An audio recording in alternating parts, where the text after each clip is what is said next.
സാരി വാങ്ങി നൽകാത്തതിനെ ചൊല്ലിയുള്ള കുടുംബ വഴക്ക് കൊലപാതകത്തിലെത്തി.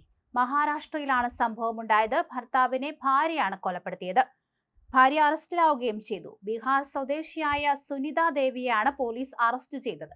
ഭർത്താവ് കിഷുൻജിയാണ് കൊല്ലപ്പെട്ടത്. 35 വയസ്സായിരുന്നു. ജൂലൈ 19-നായിരുന്നു സംഭവമുണ്ടായത്. സാരി വാങ്ങി നൽകാത്തതിനെ ചൊല്ലി ഇരുവരും തമ്മിൽ വാക്കേറ്റമുണ്ടായി. തർക്കം രൂക്ഷമായതോടെ യുവതി പ്രഷർ കുക്കറിന്റെ അടപ്പ് ഉപയോഗിച്ച് ഭർത്താവിന്റെ തലയ്ക്കടിച്ചു. തുടർന്ന് ശ്വാസം മുട്ടിച്ച് കൊലപ്പെടുത്തുകയായിരുന്നു. സംഭവ സമയത്ത് ദമ്പതികളുടെ 7 വയസ്സുകാരനായ മകനും വീട്ടിലുണ്ടായിരുന്നു. അതേസമയം കൊലപാതകത്തിന് ശേഷം ഭർത്താവിന്റെ മരണം ഹൃദയാഘാതം മൂലമാണെന്ന് പറഞ്ഞ അന്വേഷണത്തെ വഴിതെറ്റിക്കാനും യുവതി ശ്രമിച്ചിരുന്നു.